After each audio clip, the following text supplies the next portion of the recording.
Bismillahirrahmanirrahim. Assalamualaikum warahmatullahi wabarakatuh. Ya popo ya olah polibut ya Ustadz, karena biasa mau dupa aditya karena hari ke-8 semakin berkurang beti umunu bolot tilinanga terus sih. Alhamdulillahirabbil alamin. Puji syukur kita panjatkan kehadirat Allah Subhanahu wa taala. Kita sudah hari yang ke-8 bulan suci Ramadan. Insya Allah apapun menu kita, puasa kita malah tambah amalannya, tambah semangat. Karena wanu dekat-dekat pertengahan biasa lihat hingga maku kurangi Allah semangat Ustadz ya. Karena menu-menu sahur so tidak maksimal lagi seperti biasanya nafsu makan juga sudah semakin berkurang. Mana data itu.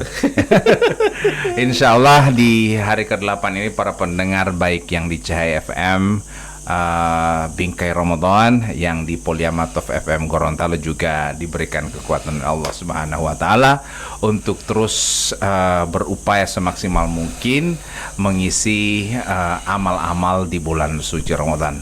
Alhamdulillah kita kembali dengan Pak Ustadz Robianto Ibrahim STHI dengan saya Tibali Isi memandu acara Bingkai Ramadan. Tadul Ustadz. Taib. Bismillahirrahmanirrahim. Assalamualaikum warahmatullahi wabarakatuh. Alhamdulillahi wa kafa wassalatu wassalamu ala nabiyyina Mustafa wa ala alihi wa sahbihi wa ala sairil wafa wa man tabi'ahum bi ihsanin ila yaumiddin wa atharahu man iktafa. Ashhadu an la ilaha illallah wahdahu la syarika lah wa ashhadu anna Muhammadan abduhu wa rasuluh la nabiyya ba'dah. Para pendengar Cahaya FM Boalemo dan juga Poliama Top FM Gorontalo yang insya Allah kita semua dimuliakan oleh Allah Subhanahu wa taala, dan juga para alek yang baru terpilih dan juga para pemimpin-pemimpin kita yang sementara melaksanakan sahur, insya Allah kami temui dalam keadaan sehat walafiat. Amin ya rabbal alamin. Amin. Para pendengar yang dimuliakan oleh Allah Subhanahu wa taala, pada kesempatan kali ini insya Allah kita akan membahas tentang orang-orang yang tidak diwajibkan untuk berpuasa. Ya, sengaja ini diangkat di pertengahan Ustadz ya. Ya. Karena kenapa? Karena ada alasan tidak berpuasa. Biasanya kan marame mato senggol hipokaraja mamuti mamaliti alasani. Alasannya so sakit saya. Ini sengaja diangkat di pertengahan. Iya, tepat Ustadz. Jadi ada beberapa golongan yang dia tidak diwajibkan untuk berpuasa. Yang pertama adalah orang yang sakit. Tidak wajib berpuasa. Tidak wajib berpuasa. Orang sakit di sini jangan bolo lapo. Iya. Tapi kalau misalnya dia sakit karena termasuk sakit jiwa. Ya. Sakit jiwa. Nah, kalau sakit jiwa kita lihat dulu jiwanya itu sudah totalitas atau baru separuh baru polopato. Bo ima. Hemoreketing batang ngobongo. Satu sah, dua sah. Ya, di dua itu main limbat. Reken lidi dia. Main limbat tapi Ustaz ya, sudah. Tidak, maksudnya kalau sakit dengan sakit di sini apa? Sakit di situ adalah ketika dia berpuasa akan rusak puasanya. Akan tambah sakit. Ya, dan menyebabkan puasanya jadi rusak. Dan akan melemahkan dia. Ya, itu yang dimaksudkan dengan sakit yang dia tidak boleh untuk berpuasa. Nah, kalau dia sakit jiwa tadi, hitung-hitung itu tiang listrik, ya. Oh, berarti itu juga orang-orang yang tidak diwajibkan. Nah, orang yang tidak diwajibkan dari sisi sisi dia gilanya, tidak warasnya. Ya. Jadi anil majnuni hatta yufiqa, dari orang yang dia tidak waras sampai dia waras. Jadi kalau dia dari jam 7 dia tidak waras, sampai jam 9. Jam 9 dia tidak waras. Berarti dari jam 9 itu dianggap otomatis dia sudah batal puasanya. Karena apa? Karena akalnya sudah hilang. Zawalul akli, sudah hilang akalnya. Jadi ukurannya adalah kesadaran dia. Ya, kesadaran. Kalau ketika dia sudah hilang kesadarannya, maka dia tidak diwajibkan lagi untuk berpuasa. Nah, sekarang kita bahas tentang orang sakit. Jadi orang sakit ini adalah orang yang dia tidak diwajibkan untuk berpuasa, tapi sakitnya yang menyebabkan ketika dia sakit akan merusak puasanya. Iya, ya. iya. Jadi Jawa itu bogok, kuku. Ya, ya. Jadi sekarang begini Ustaz. Kalau misalnya pas juhur, habis juhur dia sehat-sehat saja. Kemudian pas juhur sakit sekali DP kepala, dan itu harus sembuh dengan dia minum obat. Nah ini apakah dia batalkan puasanya atau bagaimana? Kan kadang-kala obat itu belum solusi. Ya. Kadang dia bisa sembuhkan sakit kepalanya, dia akan tidur. Jadi kan obat itu terakhir. Ya. Kalaupun dia tidur memang tidak bisa, berarti itu sudah parah ini. Ya Tapi berarti kalau misalnya dia mau pakai balsem atau minyak kayu putih untuk bisa dia cium-cium kemudian reda penyakit kepalanya, apakah ini? Kalau balsem kan sebagian para ulama mengatakan itu tidak membatalkan puasa. Ya. Kecuali kalau dia obat-obatan yang dia telan. Atau obat-obatan yang dimasukkan ke dalam rongga. Maka dalam hal ini seperti infus itu kan dimasukkan ke dalam rongga. Kalau misalnya balsem cuma dia kasih masuk dalam hidung, ya jelas kalau misalnya dia sudah itu dimasukkan ke dalam rongga, jelas itu akan membatalkan. Tapi kalau dia misalnya cuma dia oles di kulit, ya itu tidak apa-apa. Itu tidak apa-apa. Jangan sampai balsem dia rasa. Dia mau luar apa masih baik. Itu mau bikin batal puasa itu kalau itu Ustaz ya. Jelas membatalkan puasa itu. Karena apa? Karena ukurannya itu adalah balsem itu apakah dia masukkan ke dalam rongga atau tidak. Jadi kalau cuma sekedar dia dioles di kulit, dia itu tidak pici-pici akan di badan supaya tidak sakit kepala, tidak tahan. Supaya hilang pegal-pegalnya, maka hal itu tidak mengapa. Tapi alangkah lebih bagusnya. Makanya kenapa sebagian para ulama itu memakruhkan orang yang sikat gigi pada waktu siang hari. Jadi bukan masalah sikat giginya, tapi masalahnya dia berlezat-lezat dengan sikat gigi itu. Ya. Jadi kalau sikat gigi tujuannya untuk membersihkan mulut tidak apa-apa. Mungkin kalau lebih baik kalau sikat gigi tidak usah pakai pasta. Itu harus pakai pasta. Pakai sikat saja maksudnya. Pakai pasta lebih bagus. Karena tujuan sikat gigi itu siwak itu kenapa ada siwak? Siwak itu sebenarnya di dalamnya itu memang rasa mint begitu, rasa mentol. Tapi kalau soal rasa mint begitu berarti semua bikin batal puasa Ustaz. Ya tidak, itu tujuannya, makanya tujuannya apa dulu? Kalau tujuannya untuk membersihkan mulut tidak apa-apa. Tapi kalau dia untuk berlezat-lezat, maka itu sebagian para ulama mengatakan itu makruh.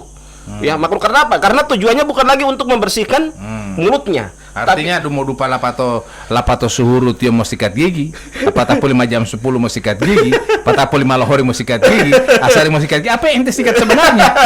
Tapi bisa jadi kalau semua dekat zuhur dia masih sikat gigi, mungkin persiapan untuk sholat zuhur. Untuk asar dia persiapan untuk sholat. Dan persoalan kan kalau yang dia mau sikat ini karena dia makan. Nah sekarang kalau sesubuh dia sikat, zuhur dia bersikat apa? Kan tidak ada yang dia makan.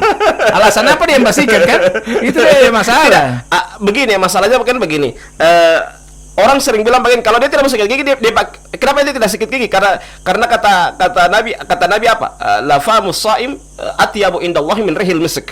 Bahwasanya baunya orang yang berpuasa itu, bau mulutnya orang berpuasa itu lebih baik daripada bau kasturi. Ya. Padahal itu di hadis itu apa? Indallah, di sisi Allah. Bukan di sisi manusia. Kalau di sisi manusia itu wahor lebih namanya.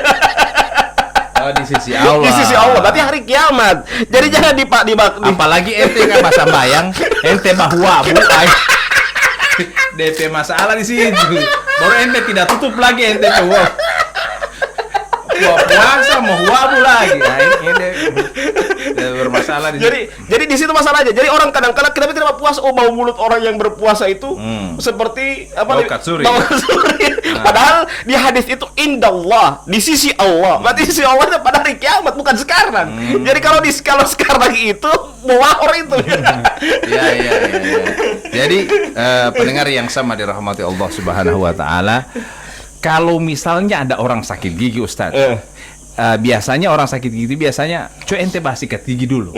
Siapa tahu dengan sikat gigi ente mau sembuh sakit gigi karena ente sudah bersihkan kuman-kuman. Nah, apakah ini tidak membatalkan puasa? Karena sikat gigi kan tujuannya 3. Kan para ulama itu mengatakan kan dalam hadis itu laula an syuqa ala ummati la amartuhum bisiwak inda kulli shalah. Seandainya tidak memberatkan kepada umatku, maka saya perintahkan untuk bersiwak setiap kali mereka melaksanakan sholat. Ya. Nah, sekarang setiap kali mereka melaksanakan sholat itu tujuannya apa? 3. Kita bersikat gigi itu kata para ulama apa? Dengan beberapa alasan. Yang pertama, pada saat kita mengerjakan sholat. Yang kedua, ketika ada perubahan bau mulut. Ya, yang ketiga, membersihkan mulut kita. Ya, jadi kalau dia sakit gigi berarti giginya ada kotoran. Jadi harus dibersihkan. Tidak mengapa. Selama itu ketika dia sikat gigi dia tidak telan-telan itu air. Curi-curi air sedikit-sedikit. Taib. Jadi kalau orang yang berpuasa kemudian dia sakit dan menurut perasaannya daripada saya mau lanjut puasa kemudian akan banyak puasa saya yang batal, mendingan yang hari ini dibatalkan, dan itu tidak dosa, Ustaz. Iya, lebih bagus begitu. Dan itu tidak mengapa. Dan itu lebih bagus supaya karena memang dianjurkan oleh agama kita untuk batalkan saja. Batalkan, kan kata Allah apa dalam Al-Qur'an Al-Karim, "Faman kana minkum maridhan aw 'ala safarin fa'iddatun min ayyamin ukhra." Barang siapa di antara kalian dalam keadaan sakit. Lihat, Allah menyebutkan yang pertama kali apa? Sakit. Ya. "Faman kana minkum maridhan aw 'ala safarin," ataupun dalam keadaan perjalanan. "Fa'iddatun min ayyamin ukhra." Maka hendaklah dia ganti pada hari yang lain. Ya, jadi ketika dia dalam keadaan sakit, jangan dia paksa. Oh, saya masih kuat, padahal memang melupuh dah. Ya. Oh, apa mau kasih lihat jago? Apalagi mah jam 5, Ustaz.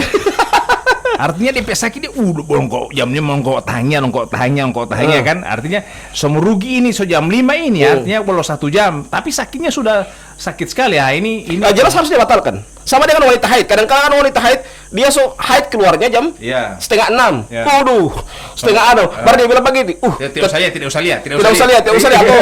Atau lanjut saja. Ya handuk tidak ada balinya. Padahal memang tetap dia harus batalkan. Dia harus batalkan puasanya, dan dia harus, karena itu haid kemudian sakit itu adalah sebuah keringanan yang Allah berikan kepada seorang hamba. Naam. Jadi orang yang sakit apapun alasannya, bolo 10 menit, bolo 30 menit misalnya, tapi kalau sudah sakit harus batalkan. Dan itu perintah agama, bukan. Jadi ini mau kasih batal puasa alasan karena sakit ini bukan karena kita orang pediri sendiri, tapi karena perintah agama, batalkan. Iya, kata Nabi Muhammad SAW apa? Itu dalam hadisnya. "Inna ad-dina yusr fala yushada ahadukum illa ghalabah." Ya, sesungguhnya agama itu mudah dan tidaklah orang yang mempersulit agamanya kecuali apa? Takut untuk terkalahkan. Ya. Jadi ketika orang mempersulit dirinya, dia sudah sakit. Kemudian dia mempersulit, oh sudah, saya masih sayang dengan saya berpuasa. Padahal dia sakit itu jamambo. Artinya jago-jago itu. Maka dalam masalah ini dia hanya untuk gagah-gagahan. Padahal agama itu mempermudah. Mau suka mau dapat pujian itu biasanya Ustaz. Ente bilih mau ngotot dia bawa puasa. Artinya begitu kan, dia bisa kasih lihat pak orang yang sehat. Tinguli sehati ya dia puasa sampai labuti mau ngotot wau tapi wau puasa. Itu salah. Harusnya begitu. Ketika dia sakit, apapun alasannya dia harus batalkan. Apapun alasannya dia harus batalkan. Karena apa? Karena sakit itu adalah anugerah yang Allah berikan kepada kita, dan sakit itu adalah juga penggugur dosa buat kita. Jadi Allah menggugurkan dosa kita lewat puasa. Juga ketika orang sakit, Allah menggugurkan dosanya pada saat dia sakit. Ya, ma min abdin min hammin wala ghammin illa kaffarallahu khataya. Tidaklah seorang hamba yang diberikan oleh Allah Subhanahu wa taala kesedihan, kesusahan, kecuali apa? Illa kaffarallahu khataya. Kecuali Allah akan hapuskan seluruh kesalahan-kesalahannya. Baik. Ada pertanyaan Ustadz, bagaimana sikap lo orang sakit ini ketika di tengah-tengah orang yang berpuasa? Biasanya begini Ustadz ya, kalau membuka puasa yang sakit ini hati Allah dorong di popme popo ula wayo uti karena mau ngoto ya mah buka tutu ya, artinya tidak usah baku campur, ente kan ada sakit apakah dia juga tetap ikut berbuka puasa sama-sama atau dia menyendiri Ustadz, bagaimana? Iya, begini ya. Orang yang sakit itu pertama kalau dia sudah tidak mampu, pertama dia langsung cepat makan. Dan tidak perlu kasih lihat orang ini ada makan ini. Dia tidak perlu kasih lihat sama orang karena hormati orang yang berpuasa.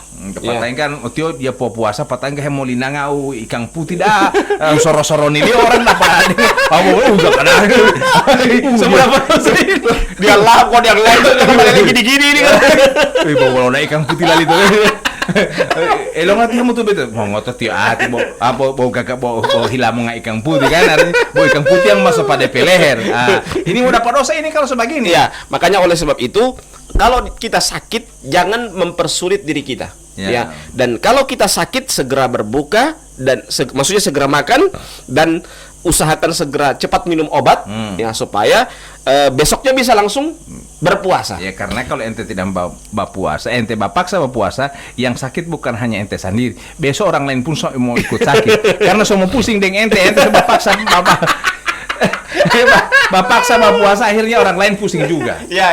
Harusnya kan hari ini ente bisa batalkan supaya besok puasa normal. Ya. Gitu. Karena kalau misalnya dia bapak sama puasa, akhirnya kan orang lain yang pusing juga. Ya.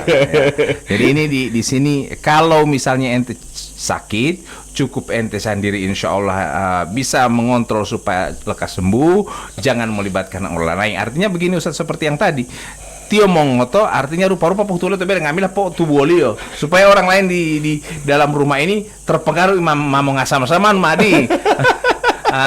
Jadi bagaimana posisinya? Apakah orang sakit ini harus makan sembunyi-sembunyi atau bagaimana Ustadz ketika sakit? Bisa dia makan terang-terangan kalau orang yang di hadapan dia hanya orang yang melayani dia. Ya, misalnya istrinya yang melayani dia atau orang tuanya yang melayani dia.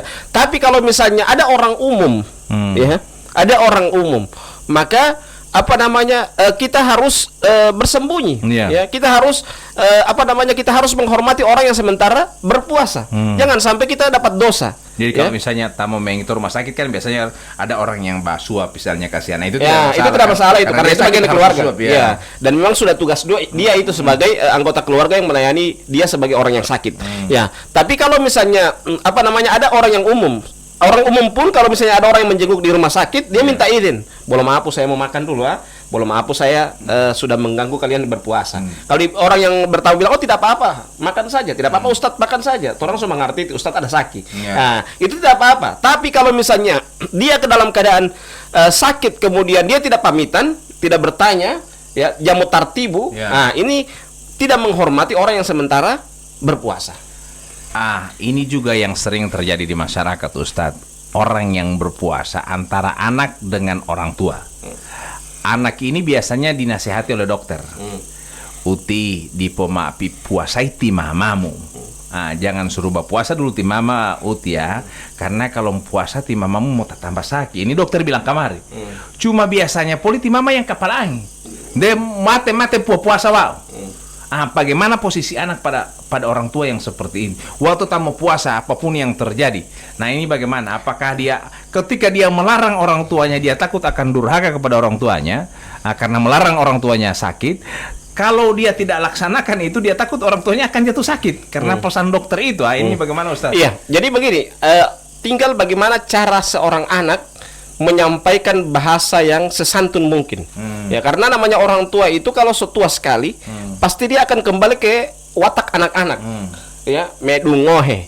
Ya, maunya dia yang benar. Anak-anak ini salah semuanya. Padahal anak-anak ini dalam tuntunan dokter juga.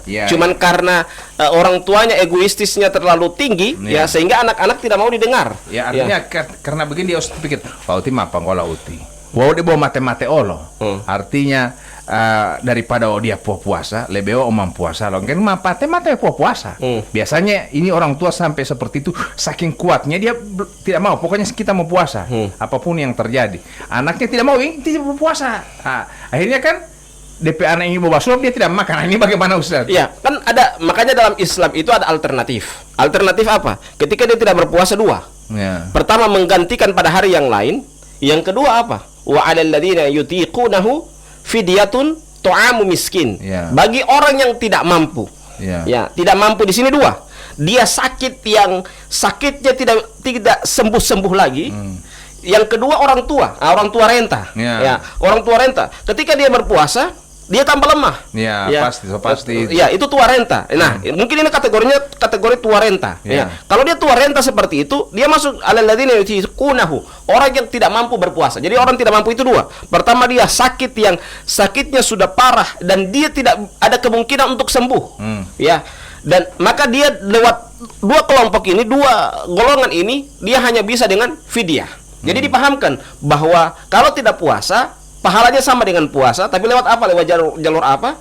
Jalur fidyah, memberikan makan kepada orang miskin. Nah, jadi posisi daripada anak ini, Ustadz, kalau misalnya dianjurkan oleh dokter untuk tidak mempuasakan orang tuanya, tapi kemudian orang tua tetap berpaksa berpuasa. Nah, posisinya apakah dia harus melarang orang tuanya tak harus ti mama ya berpuasa? Karena hengan ngoti mama misalnya begitu. Baru DP mama bilang, pokoknya wa puasa. Ini berbenturan antara perintah dokter karena dia kasihan pada mama kalau misalnya semua jatuh sakit, kemudian mamanya tidak mau dengar atau begini dibujuk itu orang tua. Orang tua itu dibujuk karena dia kan kembali ke watak anak-anak. Begini. Boleh dokter Mai makan dulu, minum obat dulu. Nanti mau pergi pati dokter, orang mau tanya ulang boleh puasa atau tidak. Begitu. Baru DP bilang kamar, tonta dungu hem tu dokter atau wa. Kodungo ya dokter dari dokter mau tak pemiyahu ya dokter daripada bagaimana ini kalau ada orang tua kapal yang seperti ini. Ya tinggal berbagai macam cara bagaimana jurusnya untuk dia melemahkan cara berpikir orang tuanya. Atau mungkin kalau ti mama atau ti orang tua ini tetap paksa berpuasa, biarkan dia berpuasa, mungkin kita ilaskan dulu beberapa jam. Hanya dia akan lemah kan? Dan akan menyerah. Menyerah. Dia pola lamia dia ti mama, dia bopo dungo hang pe lamia. Dan nanti dia semua dapat rasa sendiri kan biasanya orang tua. Akhirnya kan saya suap nasi, biar nanti mau ganti besok mama. Atau nanti habis puasa ti mama ganti ulang kan. Atau kenapa ada video? Kenapa ada video yang semua pagi ini. Jadi biar tidak mau puasa, apa sudah video sudah sadia. Boleh mau pagi. Udah tidak perlu lagi sama dengan lebih pahala itu puasa itu. Dia kasih paham begitu. Baru kalau perlu kasih putar ini radio Cahaya FM dan Puli Amat Top FM. Dikasih ngerti, coba duhe mola itu. Di Ramadan ti. Jadi pendengar yang sama dirahmati Allah Subhanahu wa taala, kalau kita sakit, kita diwajibkan untuk membatalkan puasa kita. Tidak diwajibkan untuk melaksanakan puasa. Di situ DP inti. Apapun sakit kita, kalau misalnya sampai mempengaruhi sampai kita berhari-hari tidak akan berpuasa, pasti kita tidak diwajibkan berpuasa. Tapi biasanya ada orang bilang begini, "Ndek coba ipo puasa." Bagaimana itu Ustaz? Coba ipo puasa. Masalahnya coba hipotika baru kemudian dia tidak dia tidak mampu berpuasa, ini masalah. Jadi berpuasa itu harus memiliki stamina yang kuat. Jadi kalau mau coba-coba ini, coba-coba mau jatuh di pertengahan itu kan bahaya. Nah, kalau berpuasa untuk menghindari supaya tidak sakit, kemudian makan multivitamin, kemudian dengan fisik yang supaya tidak mau dapat rasa puasa, apakah ini tidak dapat dosa? Yang harusnya kan puasa ini supaya mau dapat rasa ini DP lapar, supaya mau dapat rasa DP loyo. Tapi ketika kita orang sudah dengan multivitamin yang bagus-bagus, akhirnya tidak dapat rasa semua. Tidak apa-apa. Itu tidak apa-apa. Itu kan menambah stamina kita. Alangkah lebih bagusnya juga kalau minum multivitamin seperti itu, malam juga tarawih gagak. Jangan mau cari tarawih yang cepat selesai. Usahakan cari tarawih yang memang olamita, bukan dalam artian yang cepat itu olamita, tidak. Tapi kita mencari kualitas ibadah itu, karena Ramadan ini kata Allah apa? Ayyam ma'dudat, hari yang bisa dihitung. Hari yang bisa dihitung itu apa? 29 30 hari, Jadi ketika berlalu 29 atau 30 hari, berlalu sudah Ramadan. Nanti tunggu tahun depan lagi baru kita berjumpa dengan bulan suci Ramadan. Ya beruntunglah kita masih berjumpa dengan bulan suci Ramadan. Berapa banyak orang yang berlalu bulan suci Ramadan namun dia tidak lagi berjumpa dengan bulan suci Ramadan. Jadi ya yang dimaksud dengan sakit ini sakit fisik Ustaz ya. Sakit fisik. Kalau sakit hati tidak. Kalau misalnya dia sakit, kalau sakit jiwa juga termasuk Kalau misalnya seperti tadi karena kalah dalam pertarungan kemudian coba hitung tiang listrik coba itu stadion 1 sah 2 sah kurang sadar istilahnya so kurang sadar begitu kan berarti wajib untuk membatalkan puasa. Biar tidak puasa kan dia tidak tahu kan tidak sadar istilahnya. Jadi sudah tidak diwajibkan berpuasa. Baik pendengar yang sama dirahmati Allah Subhanahu wa taala, kita tetap berpuasa apapun kondisi kita, tapi kalau kita sakit mari kita batalkan dan kita gantikan di hari-hari yang lain. Ada cara-cara Islam yang menganjurkan kita untuk bisa mengganti atau melakukan fidyah dan lain-lain. Nah, ini yang dimaksud dengan orang sakit. Nah, yang wajib yang dimaksud dengan sakit itu seperti itu Ustaz ya. Jadi tidak pada sakit yang misalnya yang bisa ditahan. Misalnya Madelo Ustaz bilang tadi kalau gatal. Lah ini kan tidak berpengaruh pada tidak berpengaruh. Jadi sakit yang dimaksudkan di situ sakit yang ketika dia berpuasa dan dia ketika dalam keadaan sakit itu menambah rusak puasanya. Kalau misalnya dia gatal dan gatal itu harus dia minum akan obat supaya berhenti DP gatal itu. Nah, ini apakah Makanya tinggal diatur posisi. Dokter juga sudah tahu kalau memberikan resep pada saat bulan suci Ramadan. Dokter itu tahu. Jadi dia pakai solusi ini 2x1 ya, makan pas habis berbuka. Ya, atau 3x1, makan habis berbuka, makan habis makan malam, habis taraweh, baru yang kedua makan pada saat sahur. Tiga kali satu dikasih seperti itu. Ada pertanyaan terakhir nih Ustaz ya, mengenai ada yang sering bilang muntah itu mau bikin batal puasa. Pas habis lohor tiba-tiba muntah. Nah, ini bagaimana? Muntah yang membatalkan puasa itu muntah dengan sengaja. Kalau muntah tidak disengaja, maka tidak membatalkan puasa. Misalnya Ustadz, kalau misalnya saya pas dia sementara perjalanan kan, perjalanan kan kadang-kadang muntah, itu kan muntah tidak disengaja. Kecuali kalau dia gara-gara DP kerongkongan, baru dia muntah, itu muntah disengaja. Jadi atau dia sudah tahu ini perbuatan ini membuat dia muntah, ya, maka hal itu adalah muntah yang disengaja.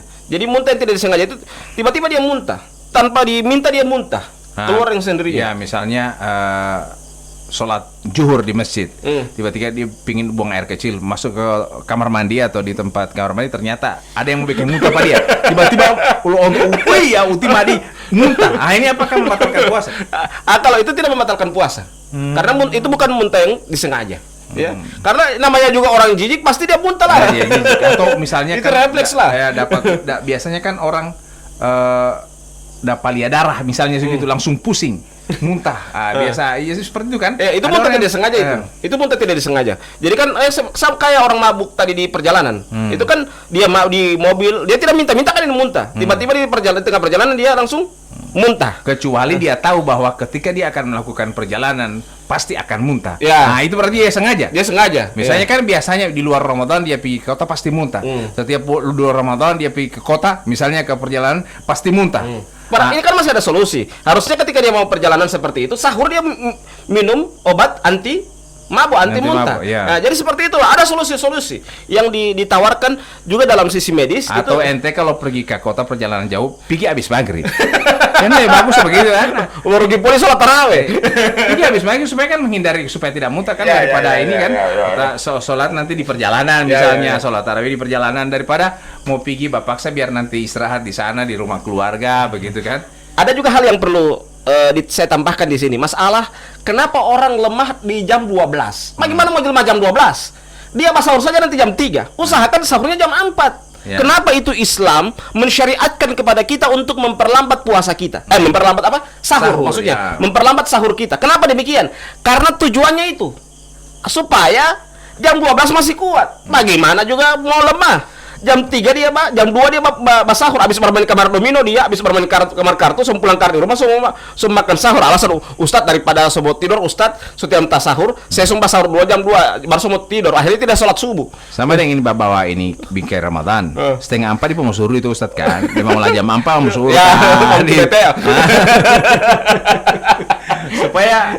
supaya besoknya tidak mau dapat rasa ini mah bolo. Kalau panjang gitu orang jam untuk menahan lapar kan juga akan mempengaruhi fisik. Akan mempengaruhi stabilan. Makanya semua itu sunnah itu dalam syariat Islam ada hikmah. Di antara hikmahnya itu kita memperlambat sahur ya. Itu bukan hanya saja kebaikan, tapi memperkuat diri kita, ya. Nabi kan mengatakan dalam sebuah hadis yang diriwayatkan oleh Imam Bukhari dan Muslim dari sahabat Anas bin Malik, Rasulullah SAW bersabda la yazaluna ummati ala khairin ma ajjalul fitra wa yuakhiruna sahur. Senantiasa umatku itu dalam kebaikan. Kapan?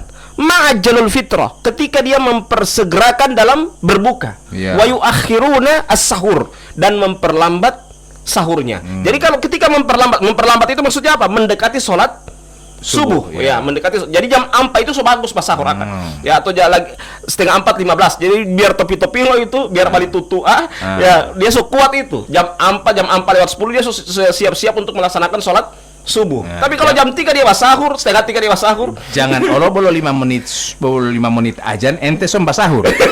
Artinya Pak Kuri kisamu akhirnya muta-muta kan. Ayo ajan tunggu dulu belum tamat. Bakuri kan, artinya makanya ini gunanya imsak diingatkan. Imsak itu tujuannya apa? Untuk memberitahukan ada jeda waktu kita untuk siap-siap melaksanakan sholat subuh begitu. Mame dungga, Ya. awas. Awas. Mame dungga kalau waktu tuh mame dengku uti. Mame dungga kan majam ampe insyaallah itu nunggu muriki suruh Ustaz. Baik, kita tutup dengan bacakan doa kafaratul majelis. Subhanakallahumma wa bihamdika asyhadu an la ilaha illa anta astaghfiruka wa atubu ilaik. Wassalamualaikum warahmatullahi wabarakatuh.